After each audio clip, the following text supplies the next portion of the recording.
Hi guys, welcome back.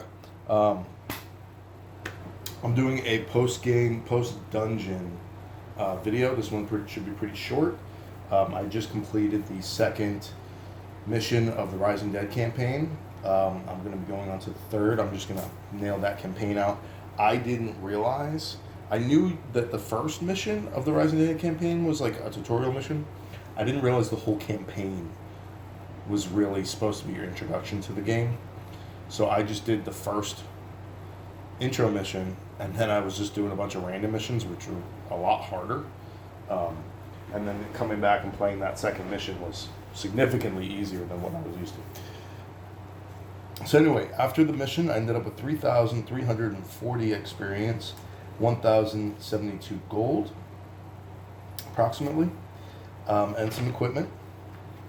I ended up with silver longsword, combat harness, 5 lockpicks, amulet +1 luck, magic mail coat of +5 dodge, a warhammer -1, 2 rings, a large backpack, and padded cap is what I have in my inventory right here. As well as finding a legendary item, I found the goblin scimitar, which is really cool, although not useful for me. So that's just gonna sit around and look pretty. I ended up selling. So let's see. As far as the equipment goes, I gave the magic mail coat and the amulet of luck both to Splitta. So Splitta now has. He already had mail leggings, but he's gonna. So he keeps that. He gets to upgrade his defensive piece a little bit. The idea there is there's a little bit less durability since it covers multiple spots, and it's already damaged. He gets hit. Splitter gets hit less. He's not on the front lines, but he still needs some pretty good armor. And dodge is really useful for him because he has the quick dodge perk, which allows him to spend an energy point for free dodge. So that makes sense. He doesn't even have my highest dodge. It's actually Crasher. So gave him that. Also gave him the luck point since he's the rogue. Why not? Just felt right. What else did I do? So I sold the silver longsword, the warhammer, the 2 rings, the padded cap, and then I ended up selling a pair of mail leggings and a leather jacket.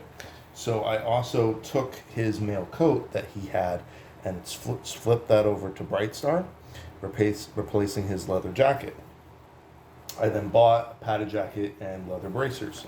So by giving him padded jacket, leather bracers, and the mail shirt, Brightstar now has significantly more armor. So he now has the padded jacket and leather bracers. So he has 5 armor, as opposed to the 3 from the leather jacket, and he has 6 torso armor from the padded jacket and mail shirt, as opposed to the 3 from the leather jacket. Now it is -5 on the mail shirt, and we're -4 on Splitta on his mail coat. But I also bought 2 armor repair kits. I just forgot to use them in the overland travel. I'm going to do that as soon as I finish the video because I rested like 9 times. I just forgot to apply the armor repair kits. So those will be getting repaired. Brightstar does have the apprentice background, so he automatically restores 3 points of durability to his mail shirt. So I'm going to do that right now. Yep. And then I have to roll for Splitta. So that's one of the armor repair kits. I also equipped Splitta with the combat harness. So he has gone up to 5 quick slots, and he already had the battle belt thing that gives you 4 quick slots. So I flipped that over to Crasher. So all of that was Brightstar, and I was able to do that. Let me see. He did successfully pass his barter check, so he got a +10 bonus to his sale price and to his purchase price. I also spent 475 coins identifying both the legendary item, those 2 magic items, as well as it's for 150 apiece, as well as 25 for a potion of health, which the potion of health is now equipped by Crasher.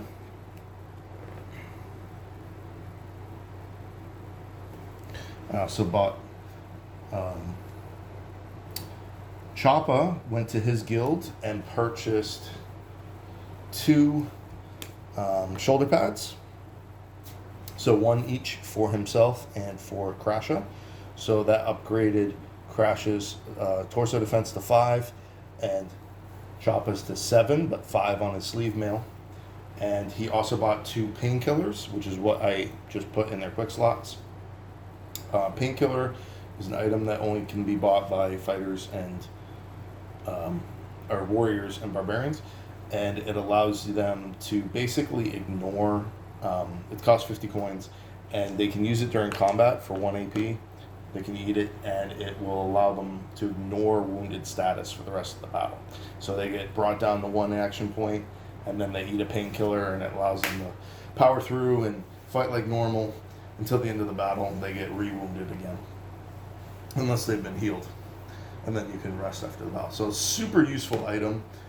Anybody can use it, I believe, but it makes sense to give that to your warriors anyway. Let's see, did I buy anything else? I don't think so. Oh, and so Choppa went to the guild, purchased those items. Brightstar went to the blacksmith. I'm counting the armor repair kits as blacksmith items. They should be blacksmith items.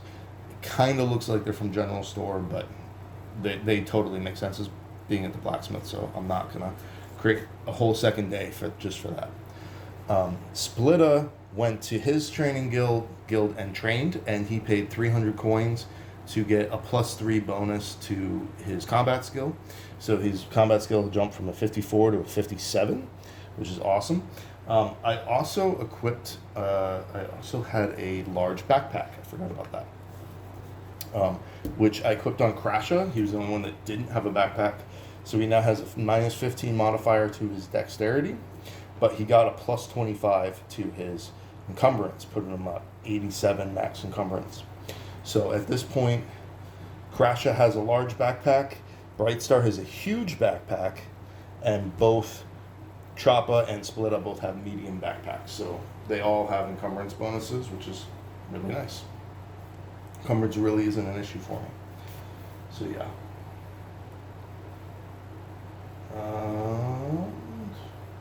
That's pretty much it. Then I traveled.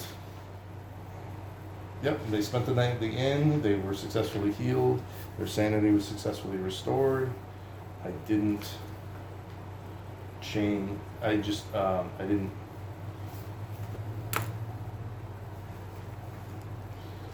I didn't change too much else for equipment. They all have the same weapons. I also equipped Potion of Poison and Scroll of Light Healing onto Splitta. I believe that's it, though. Yeah. So, and then I traveled from Silver City down the road here, and then through the woods to position 34, which is your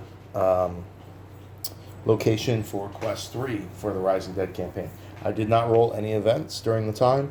I did fail my foraging check twice, so I ate 2 rations. I have a pretty good foraging. I have a 50 foraging skill, so that's not too bad. 40 on the roads, but I only failed twice.